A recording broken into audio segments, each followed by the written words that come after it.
Estamos aqui então para mais uma edição do Culturalmente, um podcast que trata de questões gerais amplas de cultura, prática ou do fruir da cultura, e também associando, relacionando e convidando nossos convidados a transitar pela temática então, da cultura, da mente, da multimânia.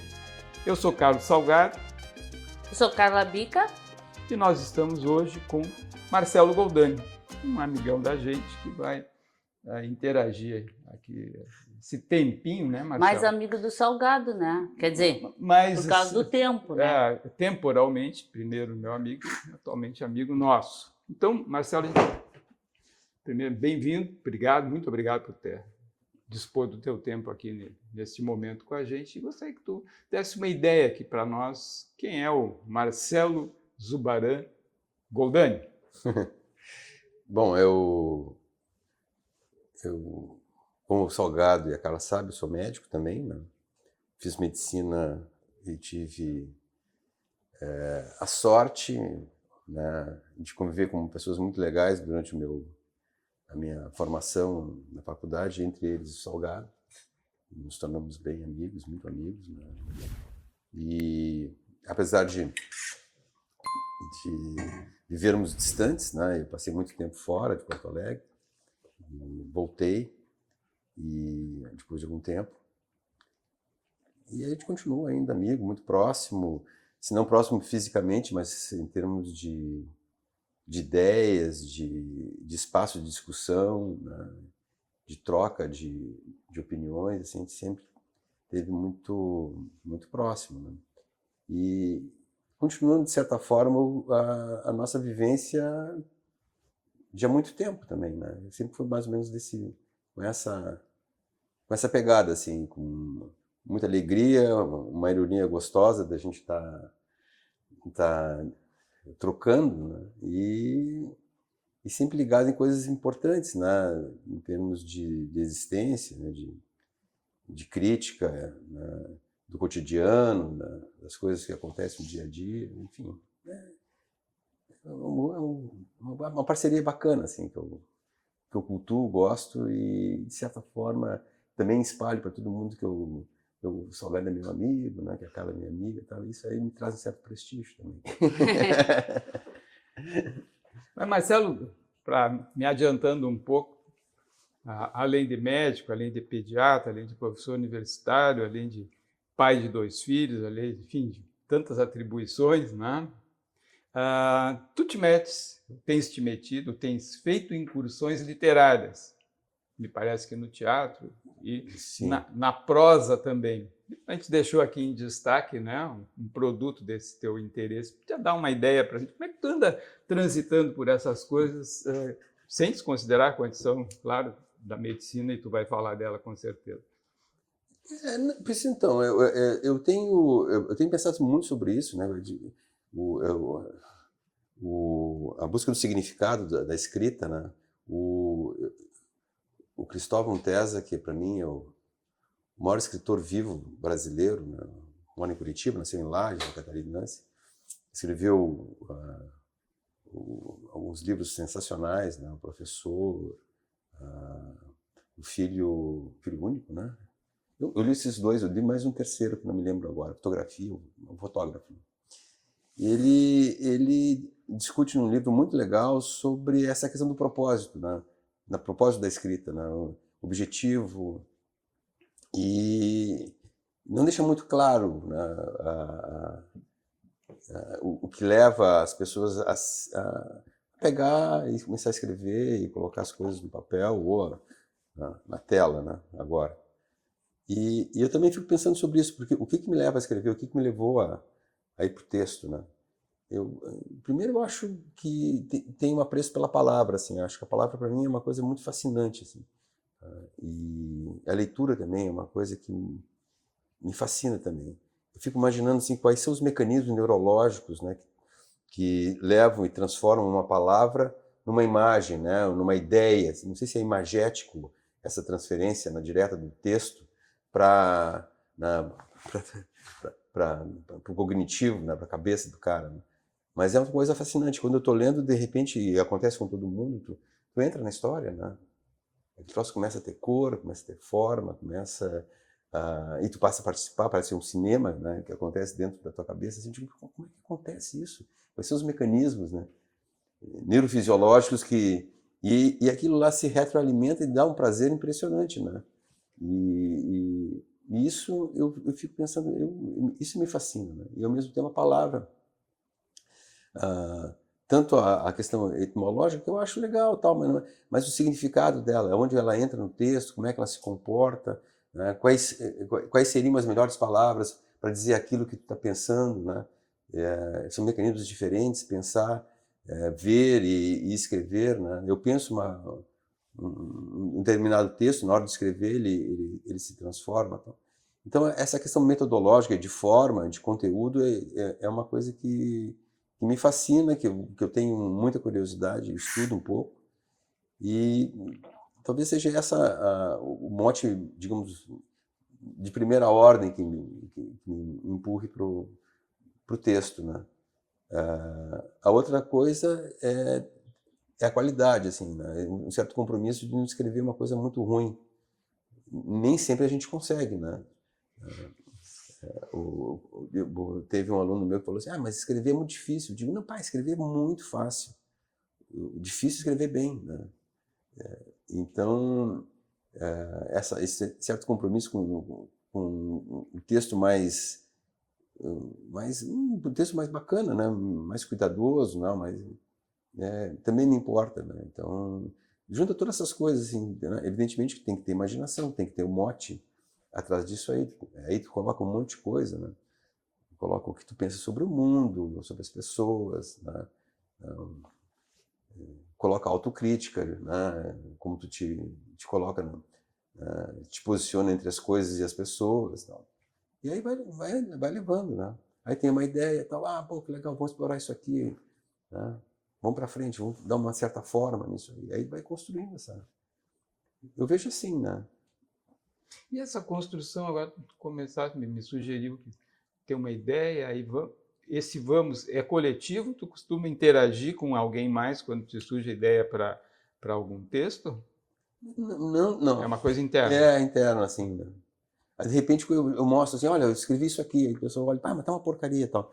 E aí então tá. Aí deu um tanto, aí volta de novo, arruma, dá uma melhorada e tal, né? Mas é uma crítica pessoal. Essa pessoa que disse que está uma porcaria é... É alguém que ou a Helena, ou o André. Helena é esposa, o filho. Tu mostra em família, tá certo. Então, sim, tu tens interlocutores para dar uma linha... Sim, eles não assim, me deixam soltos. Não soltam o bicho. Não, eles têm que ter um certo controle, porque aí senão... senão, sabe lá o que pode acontecer, né? Sim. E o que pode acontecer com um texto perigoso, hein? É uma coisa curiosa. Você produz um texto perigoso, o que pode acontecer? Um texto perigoso corre riscos, né?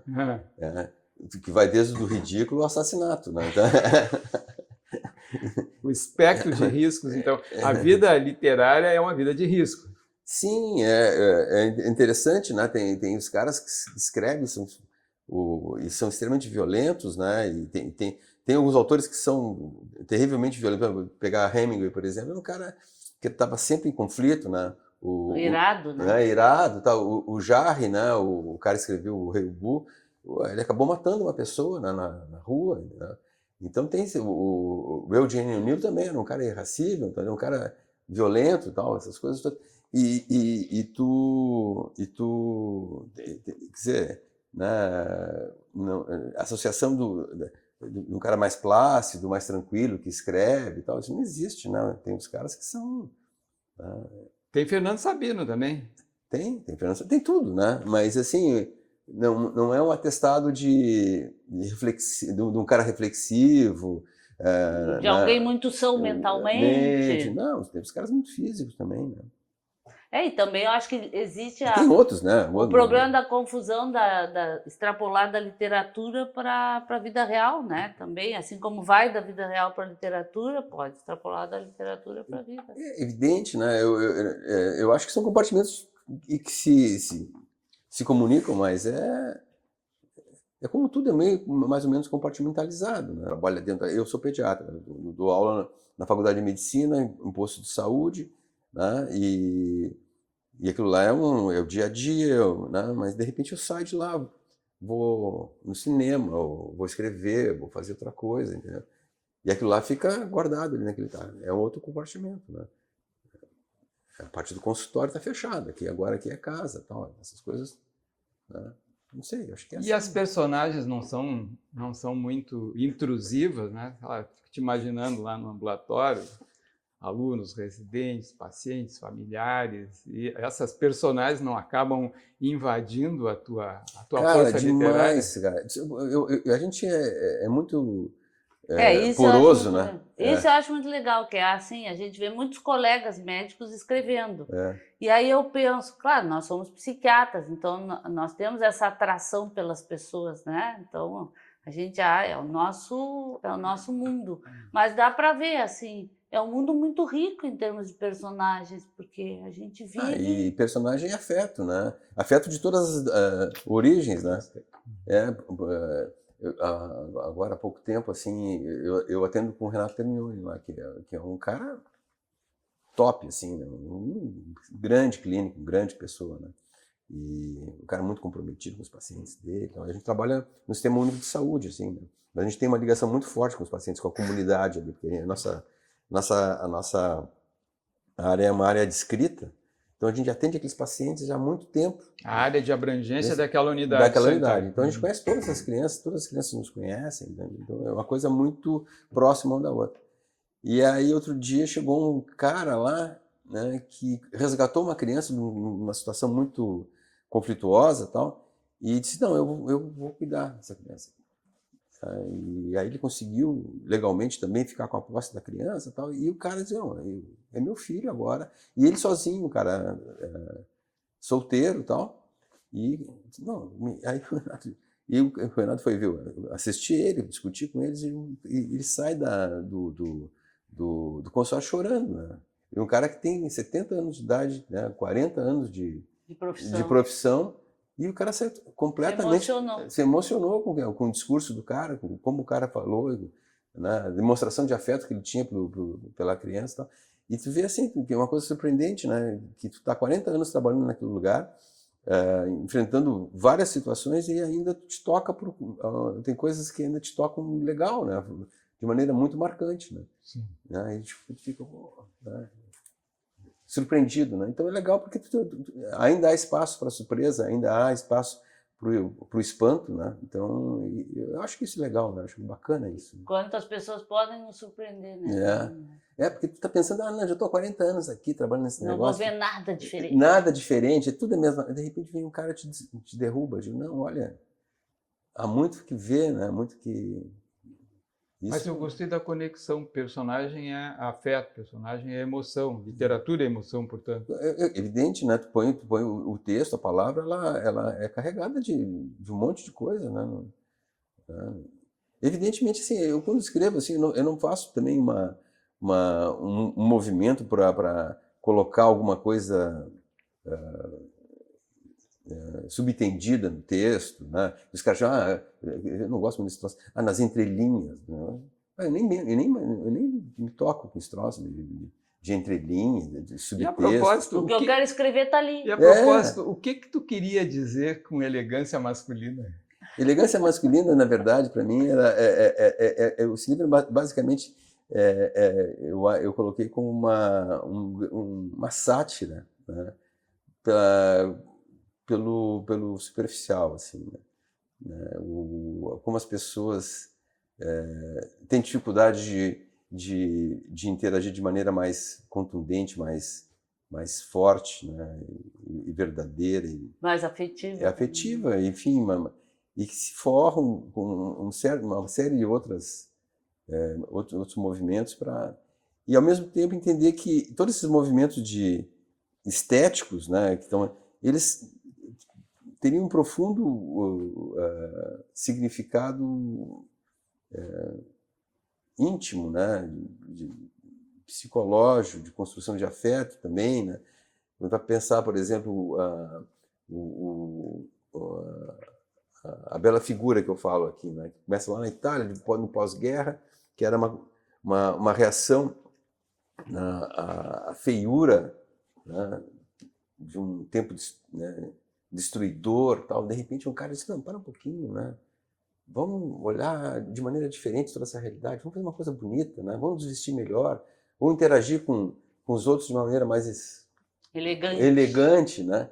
E aí aquilo lá vai, e acaba, né? Num movimento hippie, né? Desconstruindo. Né? Desconstruindo, e nós não queremos mais aquele negócio de guerra em 1945, né? E aí os caras se opõem em 68, vão contra o Vietnã, né? Vão ao Central Park. Viram cabeludos. Viram cabeludos, exatamente o contrário. E de repente, assim, esse movimento, que passou também por uma questão estética, né? Ele foi altamente revolucionário no sentido de, olha, não é isso que a gente quer, né? E de um certo momento, de um certo aspecto, aliás, a moda ela escreveu, né, esse capítulo, né? Ela também estava inserida dentro desse movimento de negação da violência, né, do reforço de uma convivência mais pacífica, mais produtiva, mais afetiva entre as pessoas. Então, tem todos esses aspectos, assim, né? A questão da roupa, então, eu acho legal também, e como as pessoas trocavam. Eu me lembro quando eu morava em Londres, eu cheguei lá, eu morava no interior de São Paulo, eu fui para Londres, né? Eu saí de uma cidadezinha, eu trabalhava numa cidade muito pequenininha no interior, né? Eu era o único médico lá, fiz um sabático. E aí saí de lá e fui morar em Londres. Cheguei lá, eu tinha uma roupa, minhas roupas eram roupas adequadas para 35 graus, e eu chego no início do inverno, em setembro, em Londres, né? Digo, cara, tem que arranjar roupa, né? Porque não tem casaco, não tem nada, né? E aí eu me toquei para um bairro lá, onde tinha um monte de bricks de roupa. E comprei um monte de casaco de bricks, né? Tudo usado, tudo segunda mão, né? Tinha pouca grana também. E aí eu me dei conta, né? Mas eu escrevo nessa história aí também, né? Como essa relação da roupa, né? De um cara que não quer mais aquela roupa, vende ela, ou dá, ou doa, né? E o significado desse doar, né? De passar de um para outro, né? De como cobrir o corpo de outra pessoa que está próxima, né? Que é também uma maneira de subsistência, de viver, né? O Marx fazia isso, ele vendia o casaco dele no verão, né? E comprava ele no inverno, né? Não sabia. Porque ele não tinha dinheiro, tal, então ele fazia um brick com o próprio casaco dele. Inclusive tem um livro, né? O Casaco de Marx. E eu me dei conta disso, né? Que o significado dessa troca de roupa, de passar a roupa de um para outro, do histórico que vem com a roupa, né? E o significado que a roupa traz, né? O remendo, que é a coisa que tu acha sem querer dentro do bolso, né? Um recado, um número de telefone, o que será isso aqui? Né? Dá vontade de ligar, né? Mas... Vamos ver o que está lá.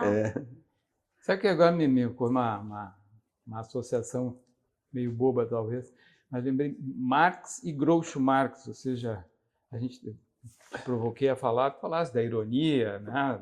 Da crítica à superficialidade, mas rapidamente transitasse para o significado também da moda, que é um registro, que é uma forma plástica de registro de uma época, né? Sim. E então, assim, dentro do ideário do Zurbarán, né? Tá, tem a ironia, tem, agora deixasse mais claro, não, um pouquinho, isso aqui é assunto sério. A humanidade produz coisas e se expressa através, por exemplo, da moda, isso é um assunto sério. Pode ser tratado com ironia, com brincadeira, né? Sim. Mas tu traz o zoom mais para longe, bom, da elegância, ou a elegância peculiar do hippie, né? Também tem sua elegância, sua sei lá, suavidade, suas cores, enfim. Mas, então, Marx, né? Que vende o casaco num momento para comprar de volta no outro, né? E Groucho Marx, que é uma personagem que eu conheço um pouco, né? De conduzir a vida dentro da seriedade, de temas duros, né? usando o recurso do humor. E me parece que aqui a gente está falando um pouco disso, né? Então, Zurbarán é um pouco Groucho Marx. Não, eu até tenho eu uso muito, eu falo pro pessoal assim, eu sou marxista, e todo mundo fica olhando, é marxista? Sim, eu sou o Groucho marxista. Então, O Groucho marxista, e é aquela história assim, né? O clube que se preza não me aceita como sócio. Né? Sim, a ironia. E na verdade é essa aí, né? De estar transitando no cotidiano na questão de comportamento cotidiano, né? De consumo e tal. E tem uma coisa que eu acho legal no livro, acho, né? Foi o que eu escrevi, tem algumas coisas que eu tenho que achar legal. Eu que escrevi, eu gosto muito. E aí é que tem um lado meio iconoclasta, de dizer, olha, cara, esse troço de comprar marca, Prada, Louis Vuitton, essas coisas, cara, isso é muito brega, entendeu? Isso é muito fora de moda, não se compra mais. Como diria o Zeca Pagodinho, neve rich. É mais ou menos isso. Eu digo, não, compre. Né? Quer dizer, eu me lembro, uma vez eu estava na Itália, tal, muito tempo atrás, aí eu li um negócio na parede, um blazer, né? Eu olhei o blazer, assim, da Prada, assim, eu olhei o preço, eu digo, cara, isso aí é o preço, é o salário que eu ganho durante um ano, né? Era em euro e tal. Eu digo, mas, cara, sabe o que eu vou fazer? Eu vou entrar para provar. Aí eu entrei, o cara abriu a porta lá, me deu um copo de champanhe, então eu digo, eu quero provar, né? Aí provei e tal, pá, ficou bem e tal. Eu digo, não, você vai levar? Eu digo, não, só vim provar. Botou. A champanhe eu tomei, né? Então voltei isso aí. E já vestiu. E já vestiu um Prada, entendeu? Então eu, o diabo, né? Estamos mais ou menos iguais agora. Ele vestiu Prada e eu também. Não, e até falo que o diabo nunca vestiu Prada na vida, né? Sim, coitadinho. Né? O diabo. Mas talvez, né? O diabo às vezes é elegante, coisa, né? Mas ele é muito diferente. Né? Não, o diabo é tão elegante que Prada é um troço. Brega.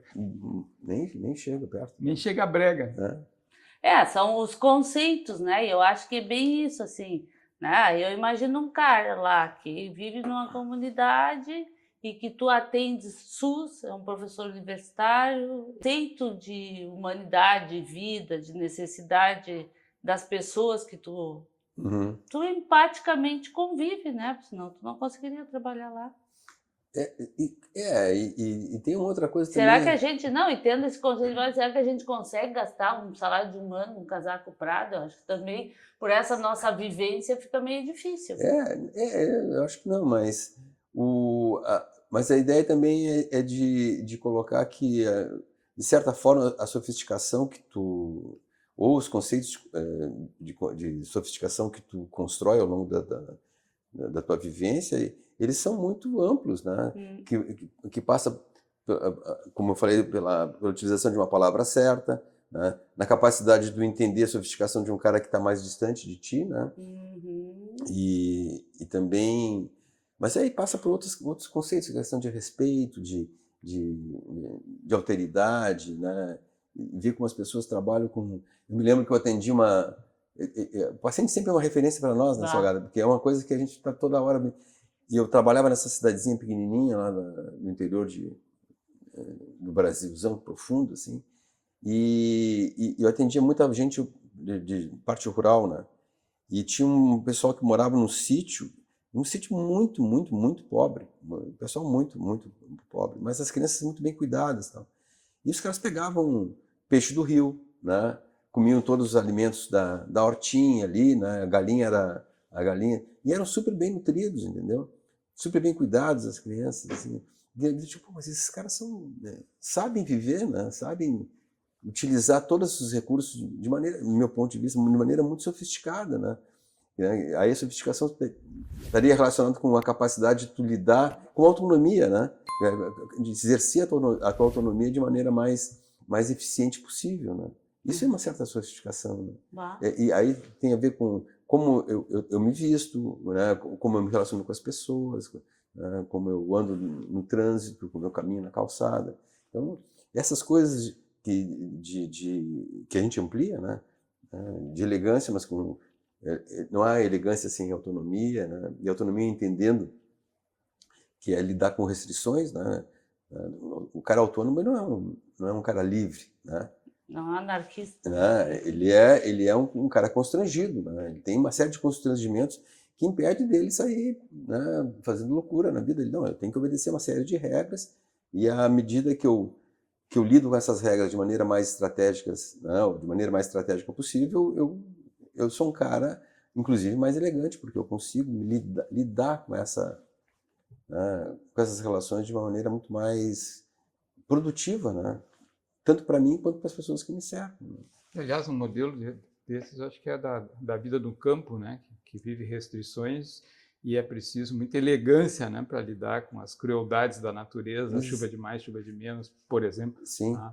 E muita sofisticação para sobreviver nesse contexto, e ter a galinha, e ter a horta, e tem o bicho que come a horta. Né? Não, e cara, e depois a gente fica assim, existe agora todo um apelo sobre a inovação, né? A palavra inovação virou um mote, né? E virou virou moda, né? um mantra, né? Todo mundo tudo é inovação, tudo é inovação. Aí tu vê que de inovação tem muito pouco, né? E virou reedição, né? É reedição, repensar as coisas, mas não é ruim, né? Não, acho que bom. É bom. Não, mas de qualquer forma, a gente esquece que, ou a gente esquece, não sei se a gente esquece, mas também tem um monte de outras intervenções que estão ao nosso lado, que são super interessantes e que a gente não tem muita atenção, né? Não dá muita atenção, porque elas não alcançam também um patamar de comunicação ou de conhecimento das pessoas, né?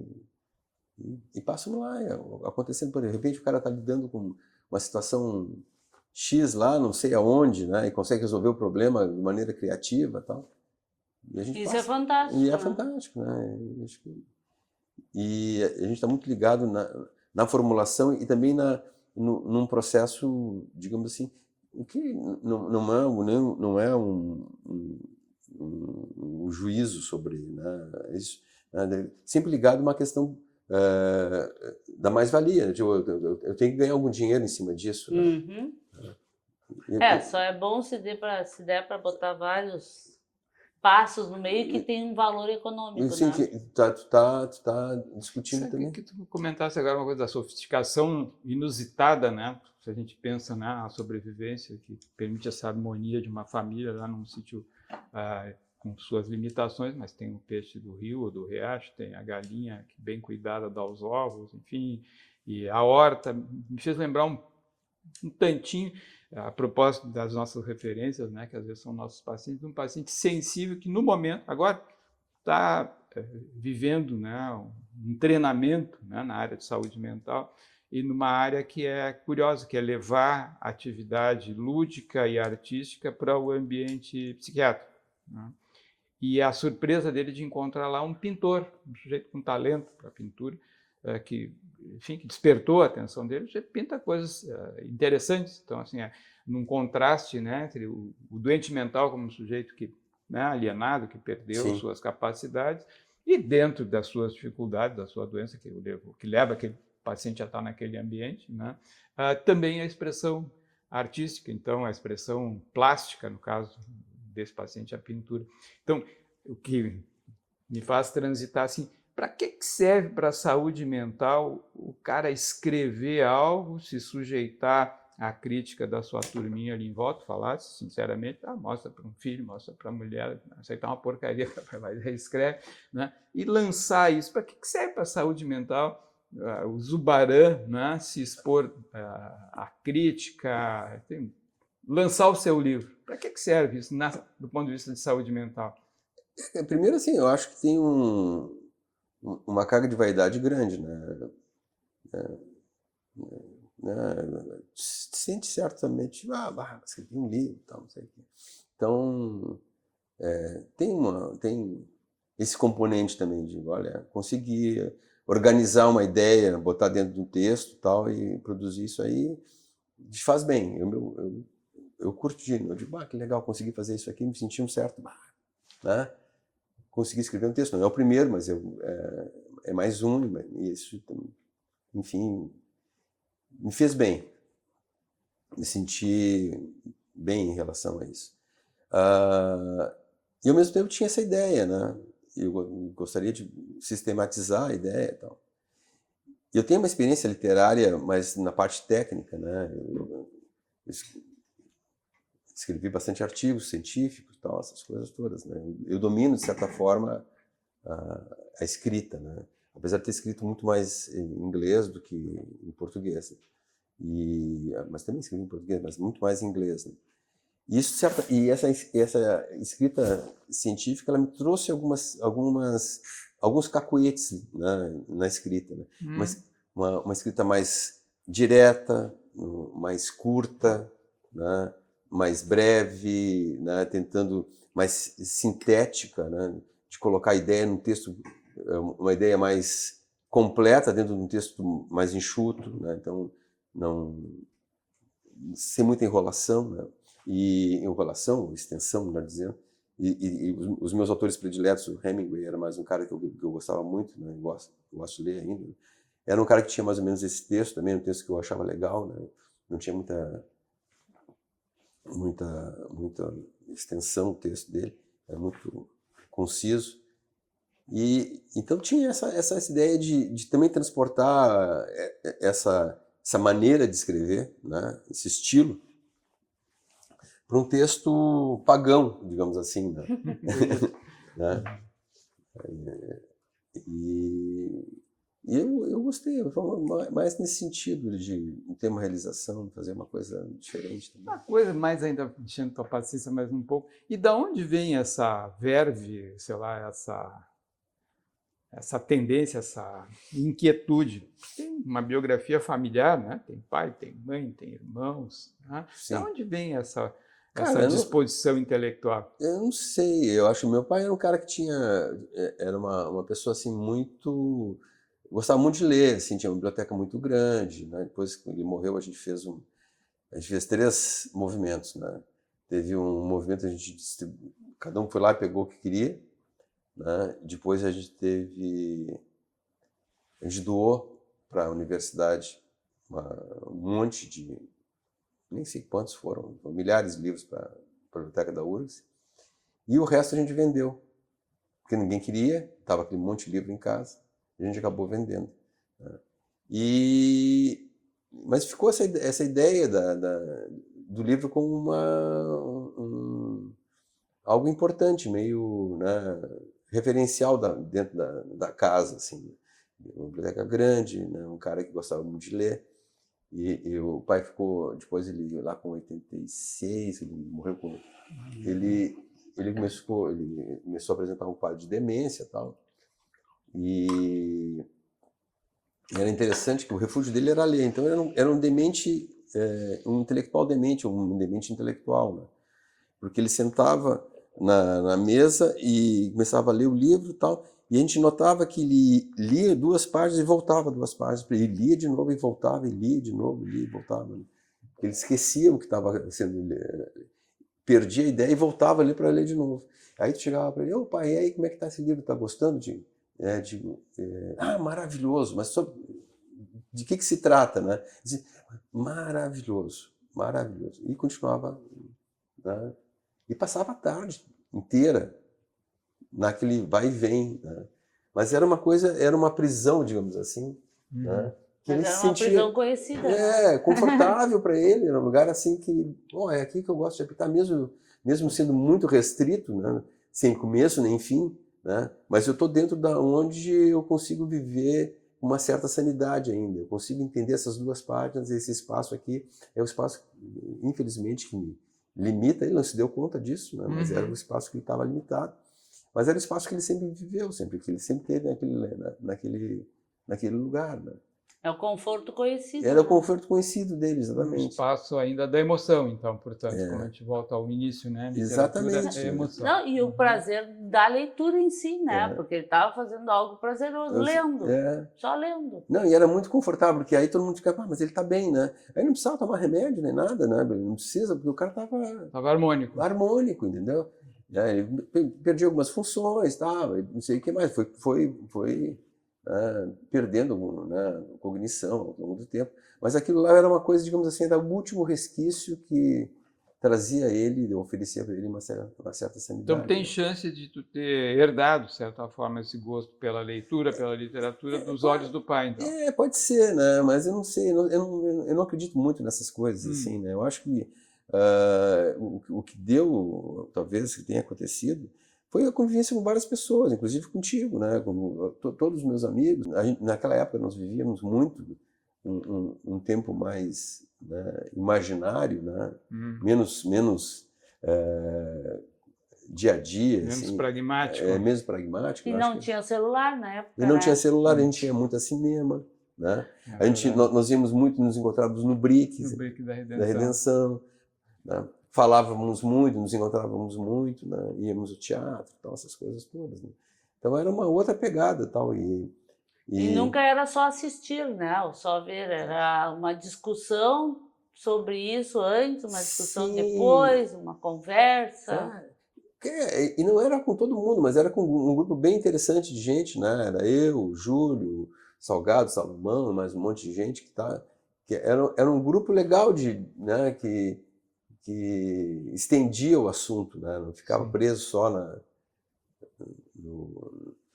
na parte acadêmica, né? Sim. E qual a perspectiva, né? Tem uma história profissional, tem uma história acadêmica, estava lembrando, né? Produção científica, não? A universidade exige, cobra, precisa, né? Que o professor produza, que tenha, né, a sua turminha. Já enxerga, talvez na literatura, mas também na literatura médica, seguidores, gente que, claro, o professor Marcelo, o Marcelo é uma referência atrás da qual eu vou. Cara, enxerga essa turma atrás de ti? Eu percebo, assim, que existem alguns alucinados, assim, né?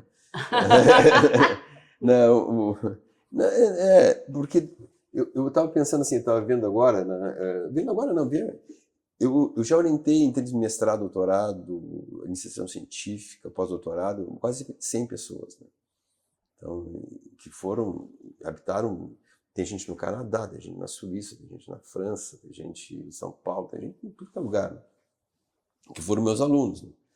E, bom, né, eu não posso mensurar o quão influenciados eles foram, né? Sim. Mas eu me dou muito bem com eles até hoje, né? De certa forma, alguma coisa deve ter ficado. Tu né? certamente fosse influenciado por essas 100 pessoas. Mas nem tem dúvida, né?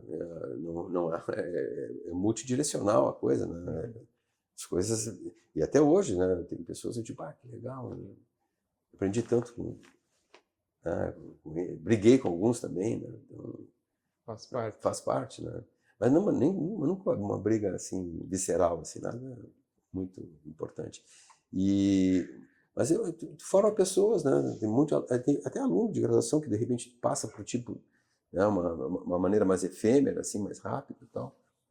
Sabe lá o que aconteceu, né? Passa contigo, de repente o cara fala alguma coisa e aquilo lá marca ele. Né? Aconteceu comigo também, né? Acho que aconteceu com nós todos, né?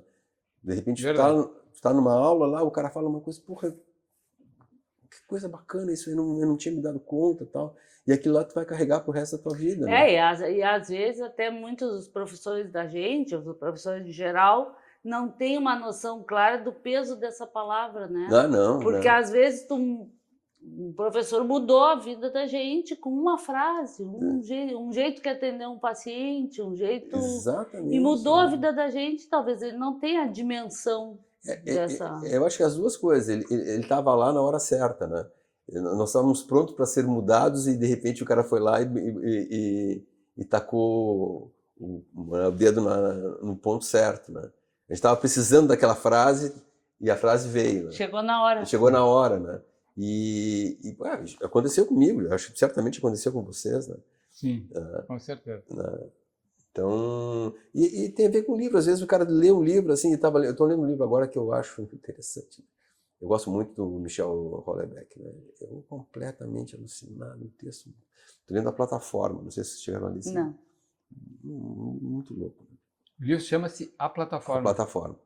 E ele é um horror, né? Um iconoclasta, um cara que fala mal de todo mundo e tal.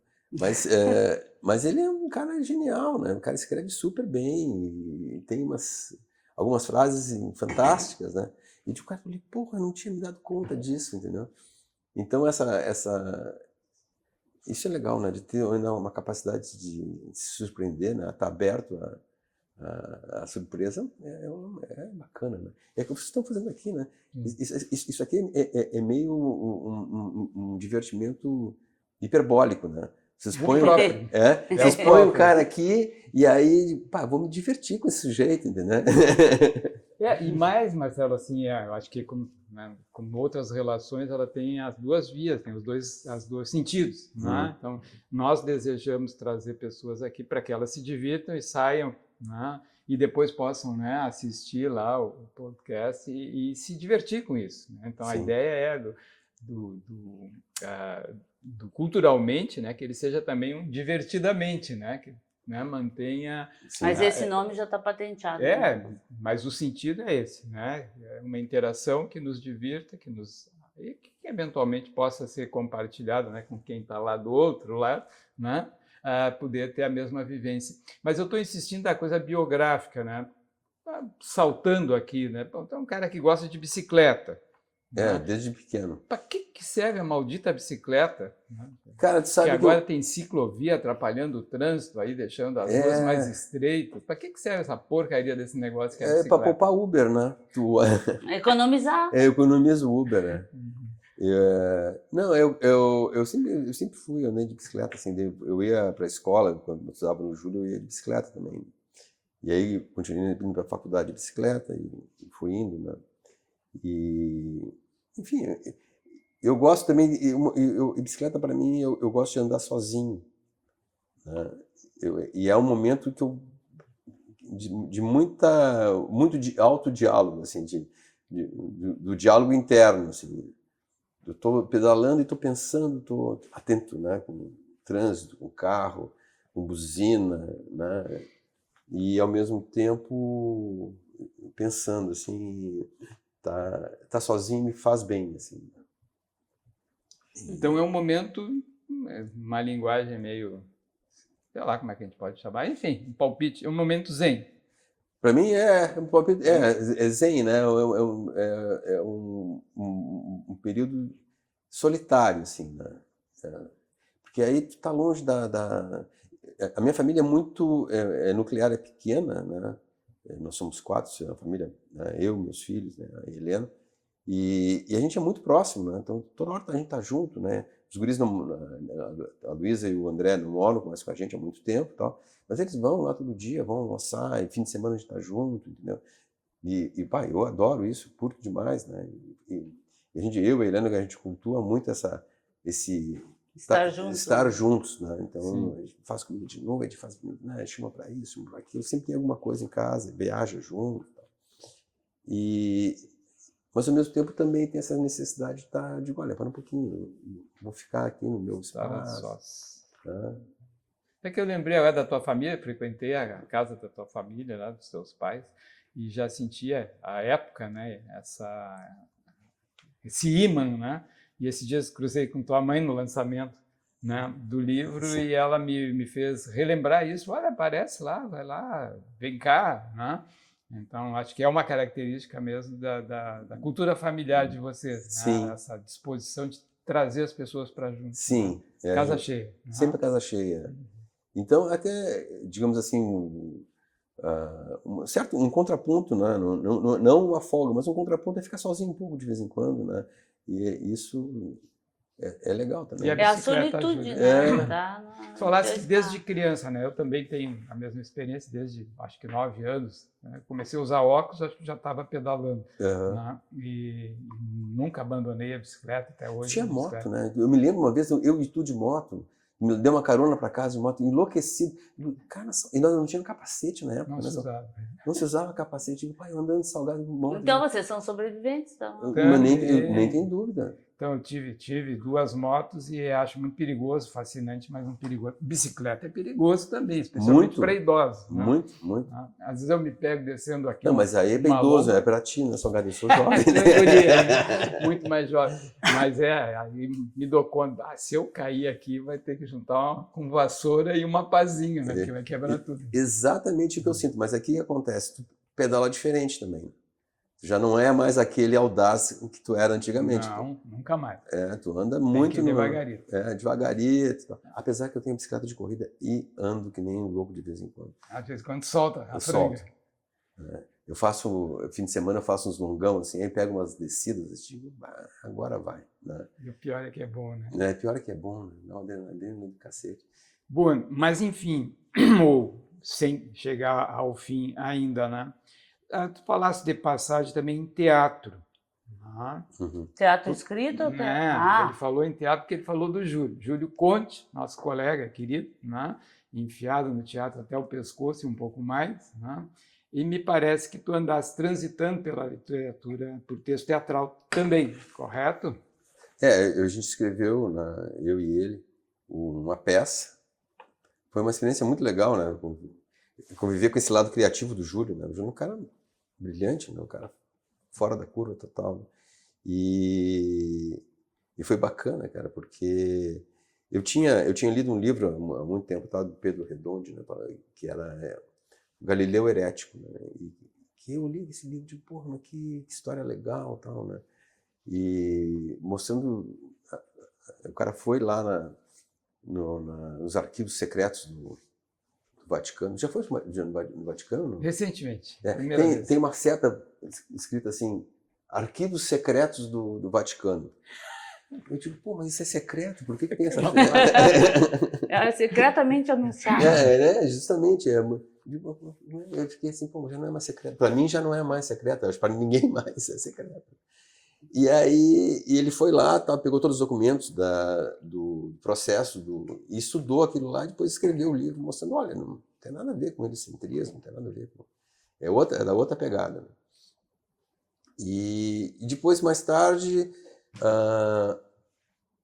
eu também estava lendo uma coisa de física, não sei o que, eu gosto de física, e o personagem do Peter Higgs e tal. E eu falei, pá, mas esses dois têm um diálogo, aí tem uma história em comum, né? E vamos juntar os dois, né? Aí eu falei pro Júlio, pô, Júlio, eu tenho essa ideia aqui, ó, de juntar esses dois caras, assim, né? Um cara contemporâneo que está vivo e o cara que já foi, mas tem uma história muito interessante e se aproxima em várias... Repetindo, quais são as duas personagens? O Peter Higgs, cara, do Bóson de Higgs, e o Galileu Galilei. E digo, cara, vamos aproximar esses caras, né, trazer. Aí ele buscou uma dobra de tempo, né, o tempo como uma entidade relativa, né, aproximou os caras e os caras entraram num diálogo, discutindo alguns princípios da existência humana, né, da criação do universo, enfim, essas coisas todas. E a gente fez a peça, tal, e eu achei que a peça ficou muito bacana. A gente teve acho que 6, bastante gente foi ver, né? Teve uma crítica bem legal, né? E a gente escreveu um livro da peça, né? E foi muito gozado, porque a peça teve a peça, depois a gente foi fazer o autógrafo, né? Lá na reitoria, tinha bastante gente, tal, aquele negócio. De repente, entra pela porta uma montoeira de gente. Eu digo, gente, agora sim, nós vamos vender livro aqui, a dar com pau, né? E tinha um aluno meu vindo, né, entrando, eu digo, pô, que legal vocês vindo aqui. Não, professor, nós estamos vindo da polícia, nós estávamos fazendo uma manifestação aqui do lado. e aí a brigada chegou, nos deu um empurrão, a gente teve que ir para cá, fugindo deles. De bom, então tá, vamos, a brigada apoiando a cultura, vamos ver se vocês compram. Só sai daqui se comprar um livro. Espancada à vontade. Justamente. E aí a gente fez a peça aí, e eu acho que eu acho que foi bem legal. E os atores sensacionais, né? Os caras muito bons. Mas tu vês, né, que interessante que é isso, tu aproximaste duas eras quase em uma peça. E cada vez que a gente lê, agora nós estamos atrás de uns clássicos e temos lido, então é bem aquela coisa, né? Muito já foi dito, muito já foi feito. Se a gente vai atrás, a gente consegue aproximar as conexões. E às vezes nós, mais jovens, ou os mais jovens que a gente, acham que estão criando algo que já foi dito, talvez por desconhecer o passado, ou por não buscar no passado. Tem uma coisa que eu acho legal. Há um tempo atrás tive aula com um cara que é muito bom, que é na área da ciência, na biomédica, que é o professor Zago, lá de São Paulo, professor da USP, lá na Ribeirão Preto, foi meu professor lá. E depois, mais tarde, eu trabalhei com ele em agências, né, da FAPESP, na CAPES e tal. Ele foi presidente do CNPq também. E ele deu uma aula que eu achei muito interessante, que ele fez produziu uma perspectiva histórica do tratamento de leucemia, né? Então ele mostra assim, olha, da descoberta do cromossomo Filadélfia, que é um marcador de malignidade, né, de gravidade, né, da doença, em 1960, no início, os inibidores de protease que ocorreram na década de 90, foram publicados 100 mil artigos, de um lugar para o outro.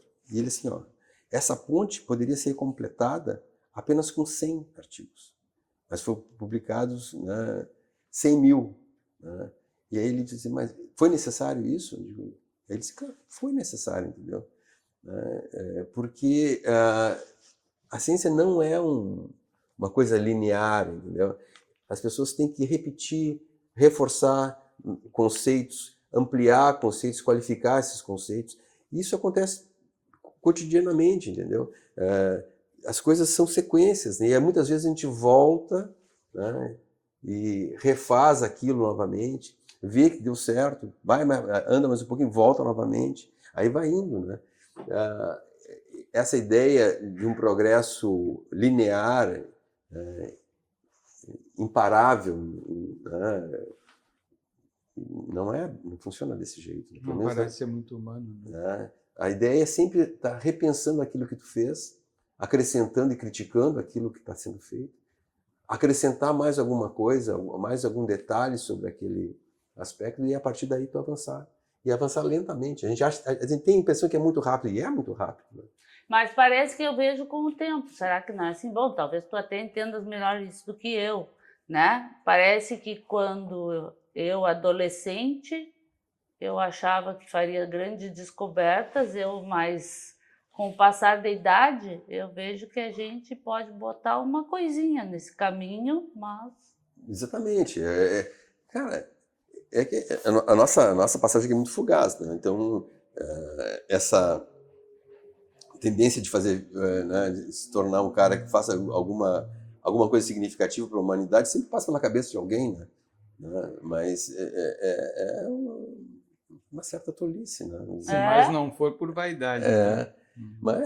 Mas a verdade nos acompanha, né? E nos livrar dela é uma coisa complicada. Está aí o livro, né? Ele o fruto dele provavelmente seja vaidoso. Né? Para os curiosos aqui, pros curiosos, ou também vaidoso. Na apresentação, no teu título, tem um termo contemporâneo, né, que está meio na moda, que é epigenética. Né? Por que epigenética na elegância? Não, eu explico no texto, né? Na verdade, o que acontece, né? O próprio Michel Houellebecq, ele fala o seguinte, olha, tu não... Hoje, na escrita contemporânea, tu não pode abrir mão de estar próximo à ciência. Né? Tu tem que ter conceitos científicos dentro do texto. Só. Né? Porque a ciência, digamos assim, ela entranhou, né? Ela entrou dentro do sujeito de tal maneira que tu não consegue mais ver o universo se não tiver, de certa forma, dominando algum conceito científico que, em base... Um dos termos mais procurados de internet, né, quando te diz tem que falar, é neurociência. Neurociência perde Agora, se tu não falar nisso, tu não existe. Então, é justamente isso. Né? Eu concorri a um prêmio há muito tempo atrás, lá em São Paulo, me levaram lá para o por Santander, o Prêmio Santander de Ciência, né? Então fui para a final, né? Com o prêmio. Então era 3 finais, nós íamos ganhar o primeiro, segundo, terceiro lugar, né? Estava garantido, o primeiro e terceiro lugar estava garantido. Aí veio um lá com microbiologia, não sei que vírus, eu digo, que legal o projeto. Aí veio um com neurociência, eu digo, pronto, perdi, né? Pediatra, no meio de neurociência, bom, enfim, tirei terceiro lugar no negócio, sabia que... Né? O bom que já entra... Já sabendo o resultado.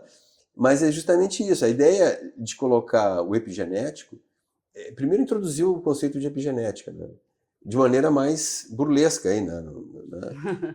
Mas de qualquer forma, mostrar que o cotidiano, né? O cenário, o ambiente, transforma as pessoas, né? Torna as pessoas melhores ou piores, né? Uhum.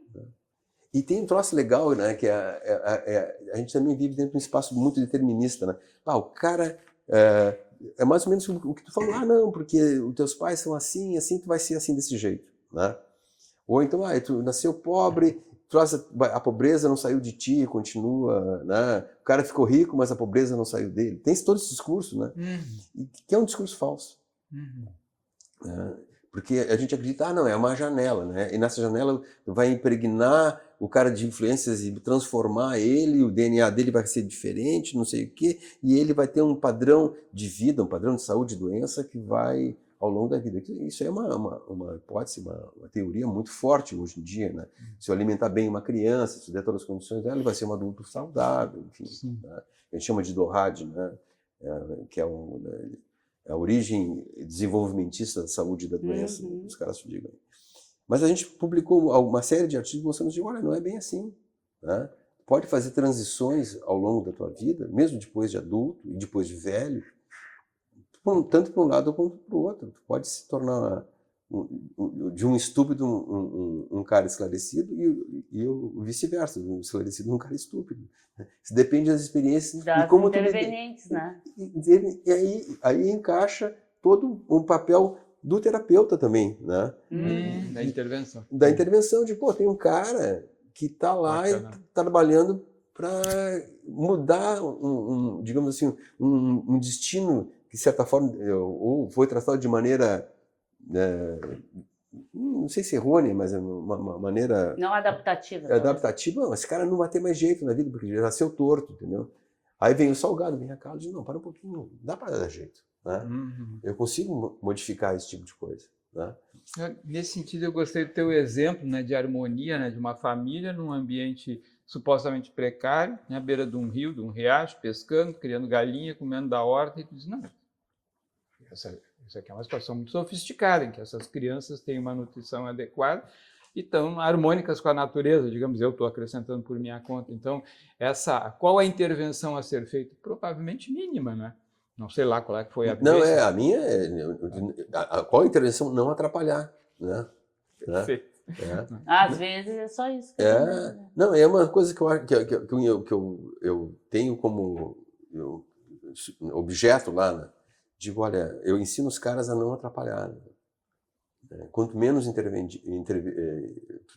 tu produzir algum tipo de intervenção, né, melhor. Porque as pessoas, né, vão dando jeito, né, vão se adaptando, vão trabalhando. Existe muita disfuncionalidade. Cara, existe disfuncionalidade, né, extensas, né? Mas também para mudar um destino precisa ser disfuncional com aquela máxima que tu traz da infância, né? Sim. Se eu nasci predestinado, determinado a ser pobre, eu vou ser disfuncional desse ambiente para mudar esse determinismo, né? Exatamente, né? Disfuncionalidade não é uma coisa sempre ruim, né? De repente, se tu te coloca de maneira oposta ou desafiante diante de um objeto, de um desafio, ou mesmo... É uma disfunção, né? É uma disfunção. A pessoa olha aquilo lá de maneira, olha, mas esse cara é doido, tal, não sei o que mais. E na verdade não, né? O cara tá... A gente enxerga mais as ovelhas negras no meio das ovelhas brancas. A gente não vê que às vezes tem o branco dentro das ovelhas negras. Falando um pouco dessa composição, nós estamos aqui já, estou cuidando do nosso tempo, já passamos até um pouco do habitual, um pouquinho só. como de hábito, né? Mas eu não queria deixar de comentar, assim, então, eu te provoquei sobre as influências, né? Aí tu lembrasse do pai, né? Mas aqui tu te apresenta como Zubarã, né? Aham. E da véia, o que que veio? Cara, a minha mãe, sabe, conhece ela, né? Ela é uma pessoa muito, muito especial, ela é muito inteligente, é uma pessoa que tem uma capacidade, assim, de enfrentamento impressionante. Ela está, tipo, 96 anos morando sozinha ainda, extremamente lúcida, lê desbragadamente, né? Então, ela que é uma companhia para ela também, né? Então tem os livros dela, as coisas dela, sempre muito atualizado, muito crítica, né? É difícil sair com ela, porque ela começa a falar assim, pô, mas que coisa horrorosa isso, ela meio que sem freio já, né? Aí tu já fala, não, dá, né? Mas ela consegue se expressar dessa maneira e tal. Ela, ela chega, mas como tu tá velho e tal, ela fala, né? Não, mãe, tu que tá jovem, essa é uma referência que tu... Gostei. E aí então ela tem essa lucidez assim, impressionante, essa capacidade também de agregar as pessoas, né? De estar a família junto, e estar brigando com todo mundo, né? E ela briga com todo mundo, xinga todo mundo. Provoca, né? E picante e tal. E isso é muito bom, né? Porque traz essas pessoas próximas, né? Sim. Então, e ela traz esse lado rápido, né? De rapidez. Então, um texto Zubarã é um texto rápido, portanto. Tem que ser, né? Tem que ser. Eu fui no editor tentando... Não, mas seu livro é muito pequeno. Eu digo, mas, cara, fisicamente pequeno, né? Mas tu lê o livro? Não li, mas eu achei ele pequeno demais.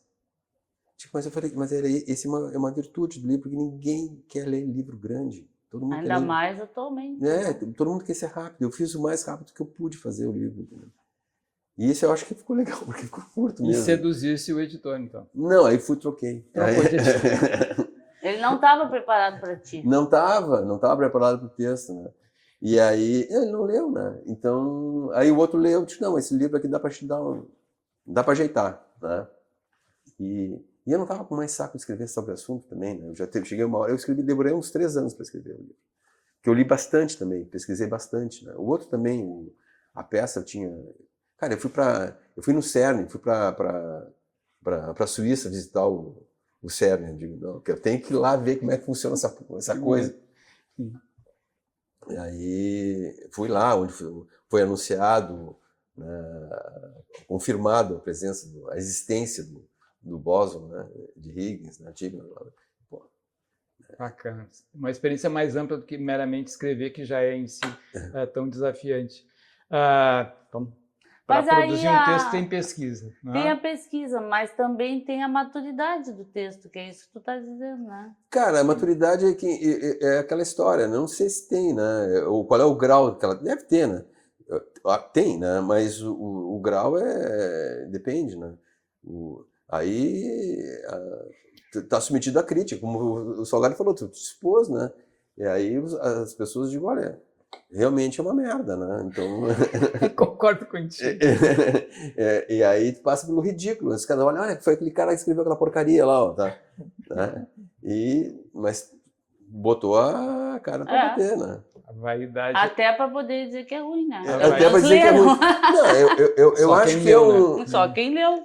É um atestado de coragem tu publicar um livro, né? Porque ao mesmo tempo tu diz, puta, mas que porcaria. Pelo menos não é a maturidade do texto, ou talvez mas é a maturidade do autor, né? Porque precisa ter esse enfrentamento. E por falar em coragem, mais ainda, muito focado no livro, nós temos um ilustrador peculiar nesse livro. Sim. O Toninho, né, meu amigo, ele é meu amigo de infância, né, do ginásio do primário, 3º ano primário, nós somos amigos desde então. E somos muito amigos, assim. E esse cara, no ano passado, ele teve um AVC, né? Ele é pintor, um cara artista plástico, produz muito bem, vende bem, o cara mora em Santa Catarina, gaúcho, mas mora lá, e tem uma produção incrível, né? Eu tenho vários quadros dele em casa, assim, tu gosta muito disso, tu e a Carla adoram esse tipo de coisa, eu também gosto, né? E aí o cara, a mulher dele me liga, então, o cara teve isso aqui, eu saio correndo, pego o carro, vou lá, ver como é que o cara tava, e o cara tava foi super bem atendido, né, no hospital público lá de Florianópolis. Os caras fizeram o que tinham que fazer. E isso melhorou muito, né, o prognóstico dele, mas ele perdeu o movimento do braço direito, que era o braço ativo para pintar, né? Aí eu falo o telefone para ele assim, pô, velho, aí ele se recuperou, tá, não sei o que mais, né? E digo, cara, mas eu precisava que tu produzisse essa ilustração do livro. E ele encarou mais ou menos como um desafio, né? Então, eu faço, então. Mas ele fez com o outro braço. Ah, que legal. E ficou super legal, né? Então, é um ilustrador de esquerda. Justamente, é um ilustrador gauche. Gauche. Muito. Não, e não parece, para eu que não sabia da história, para mim, né? Mas, Carla, Marcelo e quem está lá do outro lado, chegou a hora da gente ficar por aqui, né? E deixar aí, quem sabe, né, a ideia de que uma hora dessa a gente cruza de novo aqui nessa mesa, quem no sabe. No próximo livro, pelo menos. Um próximo livro. Vai demorar um pouco. Algum desafio do tipo. Porque livro a gente tem que ter uma ideia. Essa construção de ideias às vezes demora, viu? Foram 3 anos? Não, eu escrevi acho que uns 3 anos, mas a ideia eu tinha antes. Né, o processo. Eu sou muito bissexto, né? Não sou... Não é o livro do ano. Eu gostei dessa, eu também sou bissexto, é legal. Eu não tinha pensado nessa expressão. Então, uma hora talvez pinte, até tem uma nuvem ainda, mas eu acho que tem que pensar um pouco melhor sobre o assunto. Porque eu fico preocupado assim, agora escreve um livro, escreve outro, então eu tenho que ter uma outra ideia para escrever outra, assim, compulsoriamente, né? Ou compulsivamente, né? Eu digo, mas isso estraga o trabalho. Compulsivo se for tu, compulsório se for dos leitores. E aí fica, pô, mas não tem sentido, né? Pelo menos para mim não faz sentido fazer uma coisa para fruir, né? Mas então vamos nos despedindo hoje, né? Do Culturalmente. Estivemos com Marcelo Zubaran Goldani, dublê de vários papéis na vida, mas especialmente de pediatra, escritor e de ciclista, né? Ciclista, pois é. Então, obrigado, Marcelo, por estar agradeço. Eu falei para ele que seria um prazer muito grande. Primeiro, sempre estar com a Carla e com o Salgado é uma coisa que me faz muito bem para a saúde, né? E nessa situação ainda mais legal. Muito obrigado por estar me recebendo aqui. Mas explica, é como amigo, né? Porque dizer que faz bem para a saúde com a gente parece que é paciente, né? Mas eu acho que meio terapêutico estar com os amigos é muito, muito, muito importante, muito terapêutico. Eu me gabo, né? Que eu tenho pessoas que eu realmente gosto muito, e isso é muito, muito importante. Que bom, é mútuo. Obrigadão. Volte sempre. Ficamos por aqui.